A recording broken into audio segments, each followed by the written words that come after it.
What's up, everyone? It's Russo. I hope everyone is doing well. Please subscribe here and please follow me on Instagram at RussoLifts. In case something happens to this channel, you can follow, message me, interact with me directly, and there's daily content on there. Hope to see you guys on Instagram. What's up, everyone? It's Russo. I hope everyone is doing well. Welcome to another one of my videos. If you're new, just stopping in, please feel free to hit that subscribe button. Unbiased bodybuilding content, exploring the world of PEDs with science, as well as just documentation in general. So today I'm going to be going into why Sarms, scientifically speaking, have a lot of pros over steroids, and why injectable Sarms may be actually living up to the hype based on the science. So this article is written by Coach Trevor and the research team at Enhanced Labs. So I'm going to make this article available to everyone, so it is in the link in the description as well as the link in the pinned comment. I'll have download the article with an arrow pointing to the link. I highly suggest you guys download it, give it a shot, give it a read.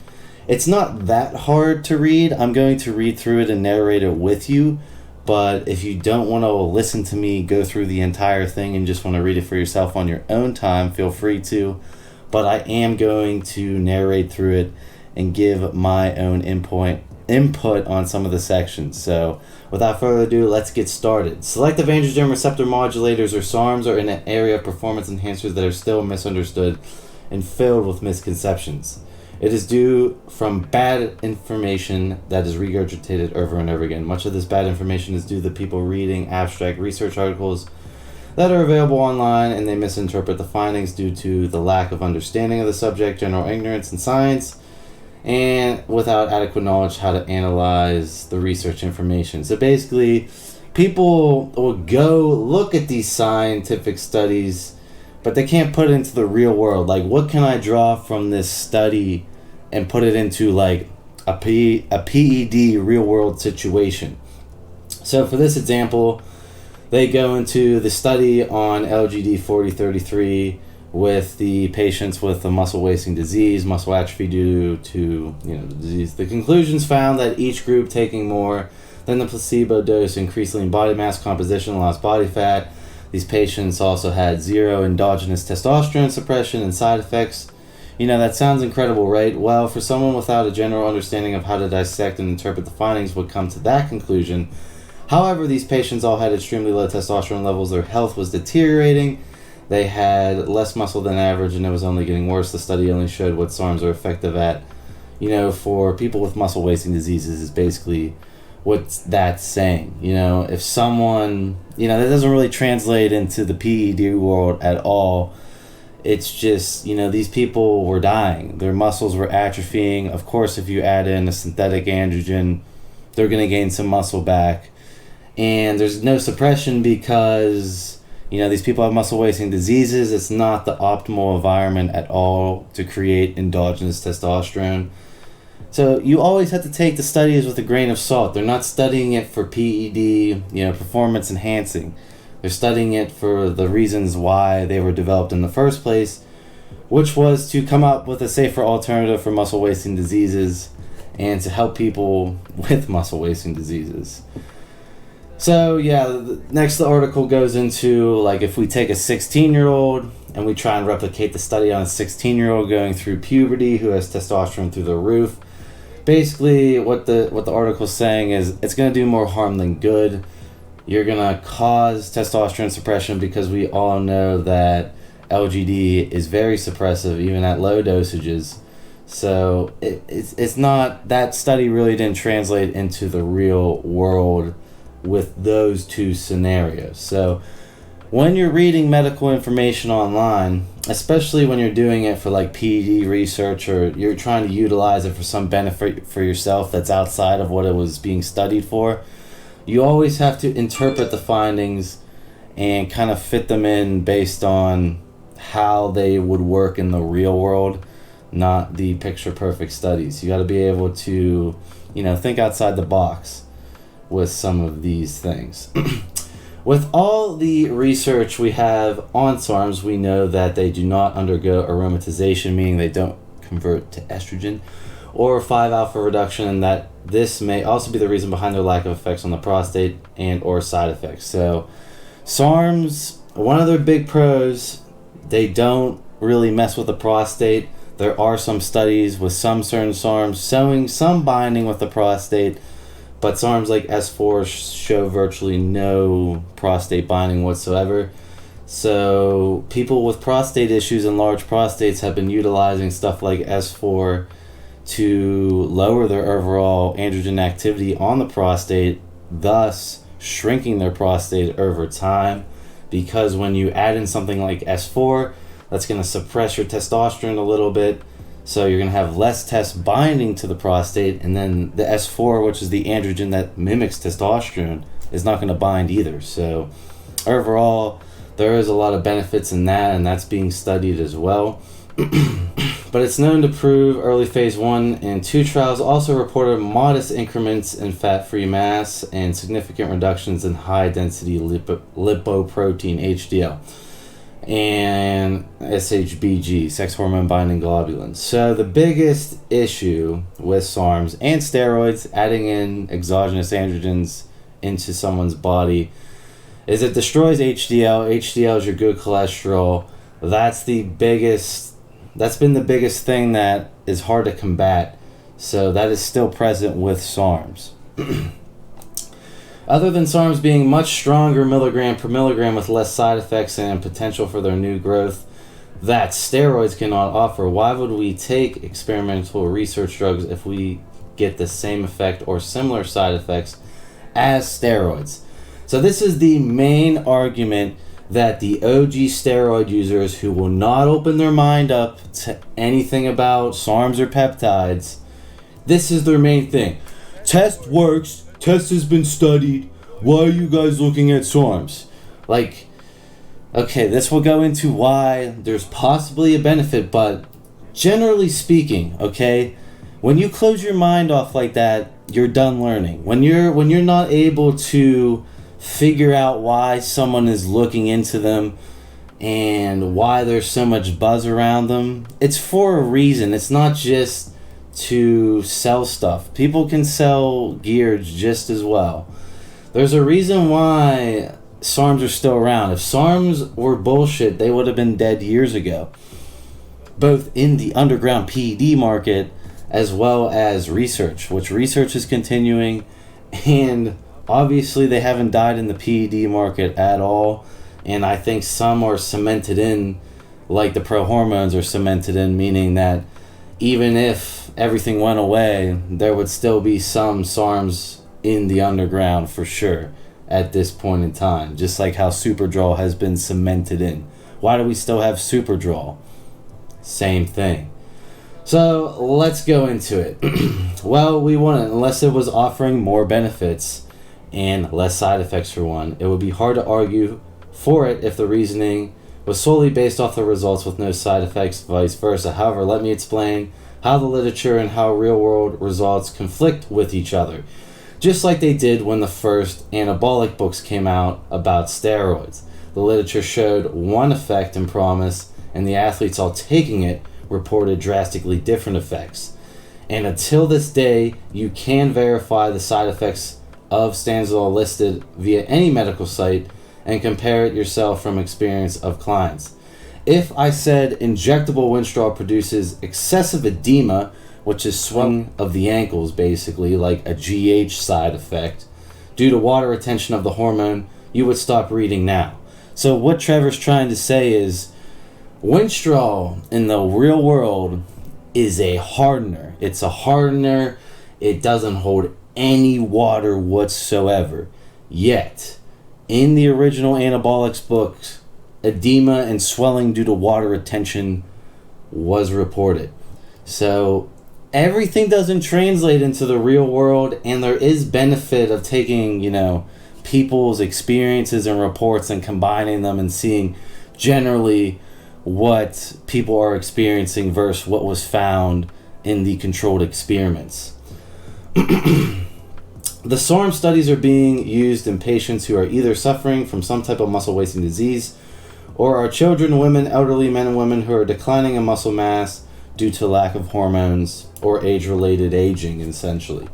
The dosing needing for these patients vary between 1 to 5 milligrams a day.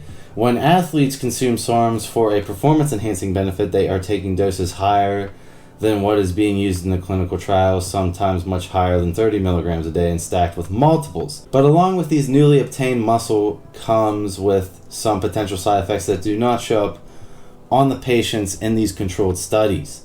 For the most part, the side effects that the individual can actually feel that is showing, actual muscle mass changes in the real world of athletes using it PED wise is causing acne and shutdown of their natural testosterone.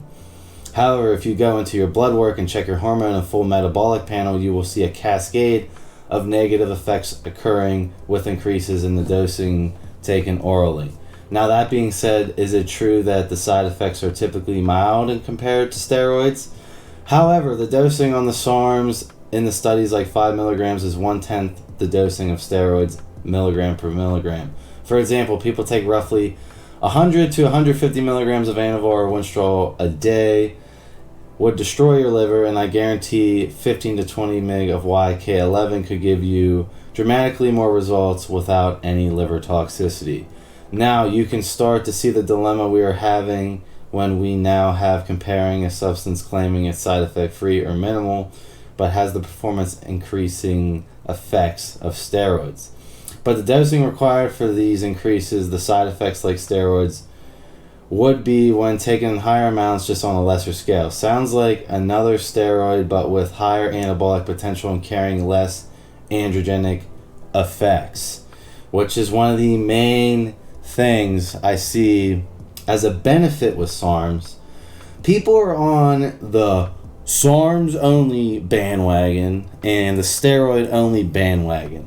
Me, I'm right in the middle. I think Sarms paired with some gear is much healthier and less impact on your body than blasting all gear, and you get a little bit more results with the gear test base added in to the Sarms. So I fall right in the middle. I'm not on team steroids. I'm not on team Sarms. I see them as low toxic orals that aren't very androgenic but are very anabolic and can definitely help with performance enhancing, that cause way less side effects than traditional methylated orals that really elevate your liver enzymes and are super toxic. So why are the results not supporting the chemical properties that the drug would show in the literature with its side effects or even in the real world application?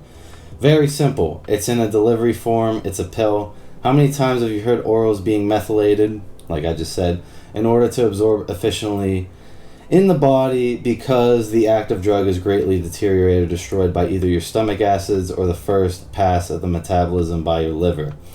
So basically what methylation is, again, the 17-alkylate methylation is very popular in oral steroids. Think of it as a shield, as almost like a knife shield that is protecting the steroid as it goes through your liver, but at the same time is causing massive amounts of damage and inflammation as your liver to get it through the liver to be more bioavailable, meaning you get more of the actual compound in the bloodstream versus the liver destroying it because it sees it as a foreign invader. Sarms aren't methylated. However, the bioavailability suffers on certain Sarms. Not every Sarms bioavailability seems to be different, but it's not methylated. It's not causing damage. That's why, really, with traditional orals, if it were me, personally, I wouldn't go longer than like 4 weeks. But with Sarms that aren't methylated, the standard thing you see online is 8 to 10 weeks. It's because they're not methylated. Another benefit over traditional gear. Okay, going into oral versus injectable Sarms, why injectable might be an extreme game changer according to Coach Trevor's article. Let's say 10 milligram causes X amount of side effects when you're administered orally due to the enzyme metabolism process by your body. The process after this, while transporting the Sarms and binding to the receptors, which activates the counterbalancing hormone changes, causing a cascade of imbalances and many other hormones in the response. and finally the purging or removing of the drug, then it would be very apparent that 50 milligrams would further increase these side effects or create more side effects than were noted before. Correct. Oral administered medication is even more sensitive to side effects due to the stomach and liver's role in altering or filtering of these before it reaches your system. By this time, it's already too late. You may only get 10% of the actual compound because of its breakdown or metabolism during the liver pass and stomach acid.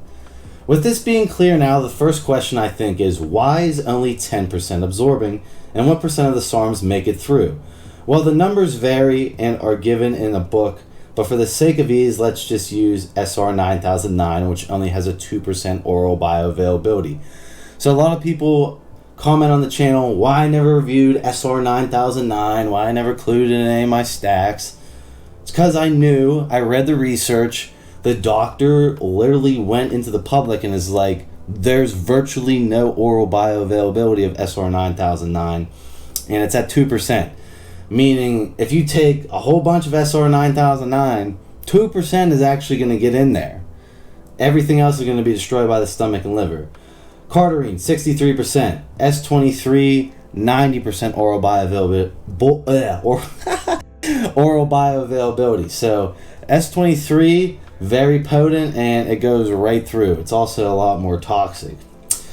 And the rest are hidden and not found. This sounds like a joke that a drug would have such a low absorption yet still be given this way. It was when oral steroids were being experimented on which led to methylation to make it effective enough to take orally, but also toxic. So if 10 milligrams of a substance is strong enough to give the results of the So if 10 milligrams of a substance is strong enough to give the results of testosterone replacement therapy with little to no side effects, disregarding women, of course, because, women don't really have high endogenous androgens, meaning, a woman's never going to have super high tests. So when you start adding in endogenous androgens, it's a lot more tricky with girls to negate all those side effects, and usually you will have side effects if you're a woman. There's certain compounds you can get away with, but we're going to disregard women in this thing. But only 2 to 7 milligrams is absorbing. Then we have the strongest anabolic compounds known to man here. Basically what Trevor's trying to get across is SARMs are extremely potent at low milligram dosages, even when they're not really getting absorbed fully in the oral delivery method, meaning the oral bioavailability is not that high with most of the SARMs. Then what would happen if the drug's bioavailability is going to 100% from 30% of the standard oral tablet? In theory, what past history tells us of pharmacology, it would give 3.3 times more of the drug and its effects, same being with its side effects. Or I can take 1/3 of the dose and get no more side effects, but with the same benefits. But this is the only one part of the enhancing drug availability. We have not spoken about the delivery methods and how it alters drug strength, side effects, or time of release, or how even the side effects can be dropped or lessened, all because of a different delivery method. The different delivery method here being discussed, injection. How is all this possible from the same drug, same compound, just a different way of administration without the side effects from its oral counterpart? It's all shown in the liver numerous times before SARMs with anabolic steroids. It starts with a little protein measured in nanograms that can be found in your liver called SHBG, sex hormone binding globulin. Don't let this tiny little molecule fool you, man, my speech, because it can change you physically and mentally in a horrific way and for life with a simple nano-sized molecule. Compared to the protein we eat per day is laughable. It's like a basketball being compared to the size of the sun, but the basketball is carrying an atomic bomb with 1,000 times more power, and the sun had nothing. Pay close attention below as I explain step by step how this is done, why each step causes a side effect or lack thereof. So this is Trevor's main argument on why oral SARMs are very inferior compared to the injection. So bear with me. Again, this is downloadable for you to read at your own speed and interpret at your own speed. So just download the links below. Sex hormone binding globulin, the most important transport protein for sex steroids in human plasma, is synthesized mainly in the liver. SHBG regulates the bioavailability fraction of steroids and also their access to the target cells. It binds strongly to the 3 sex hormones found both in men and women. These hormones are estrogen, DHT, aka dihydrotestosterone, as well as good old testosterone. SHBG carries these 3 hormones throughout your blood to its destination. The side effects being seen in Sarms and steroids start in the liver with this little protein. Because of how it is being impacted change greatly due to when the exogenous sex hormones or Sarms are being given orally. Several other factors affect the synthesis of sex hormone binding globulin because of hyperthyroidism, hyperinsulinemia, or non-insulin dependent diabetes, as well as hyperandrogenic states are associated with low circulating levels of sex hormone binding globulin. The hyperandrogenic state, which means there's way more androgens that are supposed to be in the body for PED, bodybuilding purposes obviously, is what we're going to highlight. The hyperandrogenic state is one of the states that taking exogenous Sarms or anabolic steroids put us in.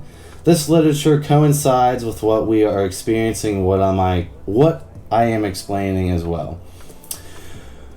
So why does SHBG matter? When levels of SHBG significantly change or over a small window of time from exogenous hormone, this leads in the shift into DHEA and its regulation of the body. DHEA is the precursor hormone that is responsible for the regulation of these hormones. When SHBG rapidly drops off or changes, the DHEA now becomes unregulated and sporadic in the levels when converting into testosterone and DHT. DHT is a very strong agonist of the AR and is found in most potent known exogenous ligand of the receptor, about 3-fold higher than testosterone. After test is converted into DHT normally metabolizes into many metabolites, 2 of which are relatively smaller in quantity, and then it goes into all the breakdown of DHT. These same researchers also report that there were nearly 3 ADL, which I don't know is converted back to DHT. The 3 ADL does not convert back into 5-ADHT. Very importantly, they report that 3 ADL is anti-carcinogen that activates estrogen receptor beta and anti-carcinogen estrogen receptor present in large numbers in the prostate gland. And estrogen receptors beta is present in many other tissues in both sexes. Aside from stimulating the estrogen receptor, some are also converting back to DHT if this wasn't enough of a problem. DHT is broken down into all these different metabolites, one of which is many-fold more androgenic and harsh with side effects than DHT itself, nearly 10 times worse. Basically, when oral Sarms are administered through the oral method, it throws off the SHBG balance, which causes all these conversions that wouldn't normally causing more side effects, is what he's trying to get at in a really sciencey way. The liver and the passing of any sex hormone or SARM is the trigger to the entire cascading effect I explained earlier.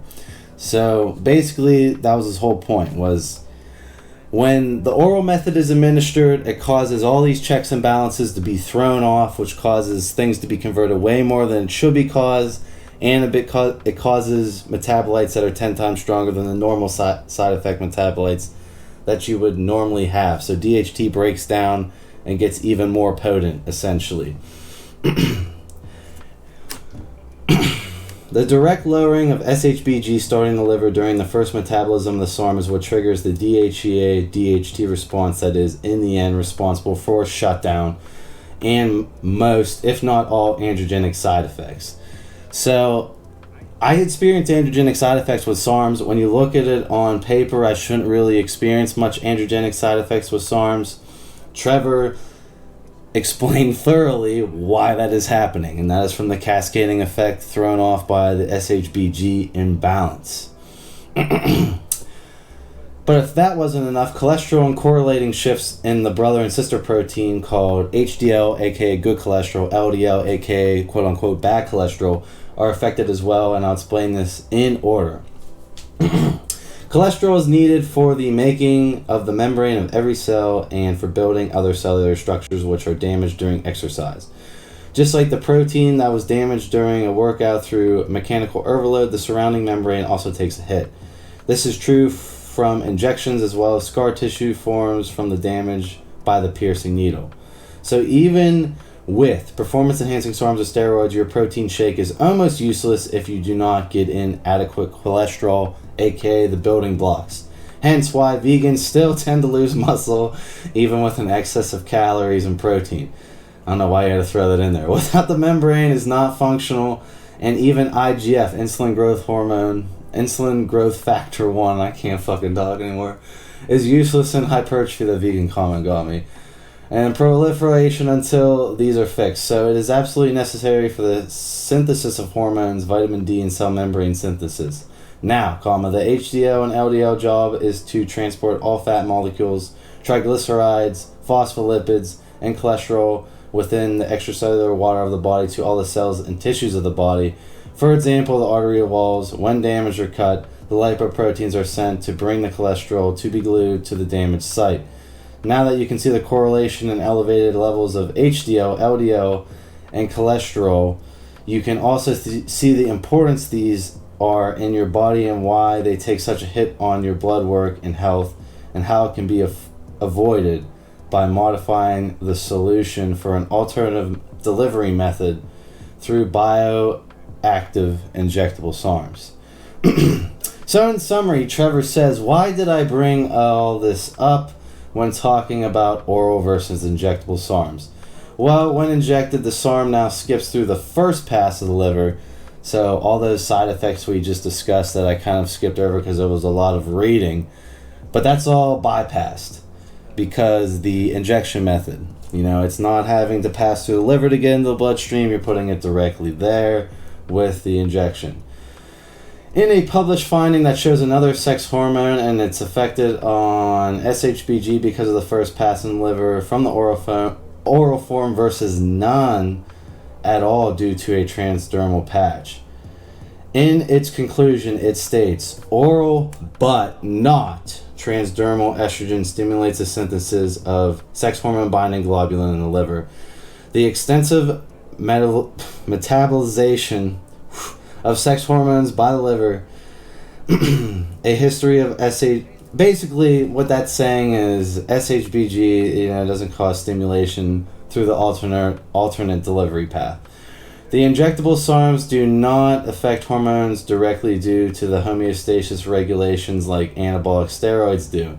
And being that they lack the metabolism into worse byproducts like those steroids, being especially of importance when dealing with testosterone shutdown from oral SARMs, then we negate most all side effects, including viralization, meaning the deepening of the voice for females, to a much higher mg per mg threshold, meaning it's safer for females to avoid the viralization effect, which is permanent. You can't undo it once it's done. That's why, you see a lot of those competitive chicks, they look hot, then they open their voice and it sounds like mine.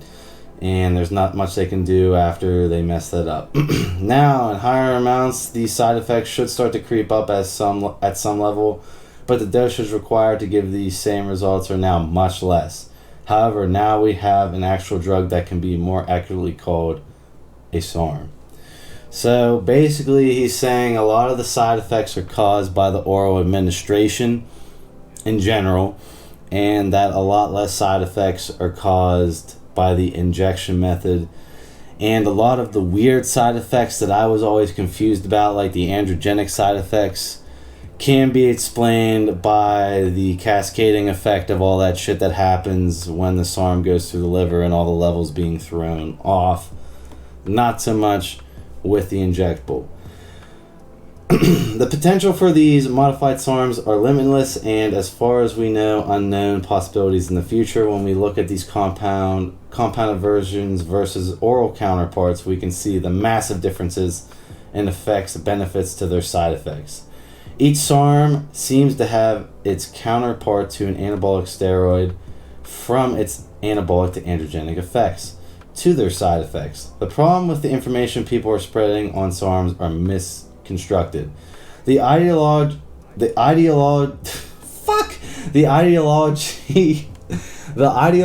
behind them is that they said to have little to no side effects of androgenic steroids. For example, supposedly these only work on the receptors of the skeletal muscle and bone and produce its effects there while having little or no androgenic effects. While this is true with the nuclear receptor of the androgen receptors, it is only true when the dosing is in very small amounts, meaning the studies amounts we showed. Again, they're more selective than steroids, but as the dosage continues, I'm sure the selectivity falls off a bit. That's the problem. The intelligence levels in some are substandard to the point that if they could read and they read the studies on this information, they would overlook the fact that these patients used in the study, you know, they had the diseases, they weren't healthy, they weren't producing, you know, they're not a human being, they're not normal, you know, they're being treated, they're not athletes, they're not looking for PD, you know, performance enhancing effects. Even with this, some SARMs definitely have androgenic effects like S23, and this is more apparent when the dose increases. So as the dosage increases, the increases of muscle growth as well. Unfortunately, there is little to no research published on the injectable SARMs other than what we have been conducting amongst our team and the researchers and doctors involved in the journey. If you think about it, we really only have the information from current and past PEDs to use as our starting point in understanding how these truly function. Hypothesizing all the possibilities from what is available in past literature knowledge with steroids and their effects is one thing, but to run experiments and to put the theories into testing through lab work, HPLC testing, trials, is pioneering. So from what we know about steroids and from years of testing and experiments, both successful ones and failures, here's the list of comments we are reviewing each application. So these are all the compounds. If you want to, you know, download that for sure, you can check them all out. I'm not going to read them. I basically wanted to read through the gist of it. So overall, what we can take away from this is the injectable administration is not just another way to hype up SARMs. There is definitely a there's definitely a benefit of injection. And a lot of people, there's definitely a benefit of injection. It's not just another way to hype up SARMs, you know.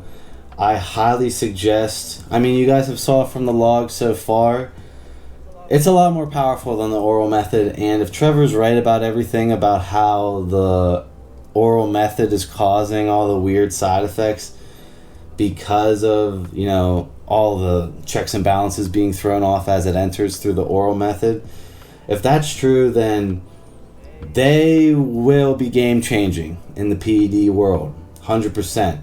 So I wanted to get this information out to you guys. If you guys are new here, please subscribe. Otherwise, I will see you in my next video. Apologize for the talking. I'll see you guys. Full of unleaded. I don't get enough credit. Don't sleep.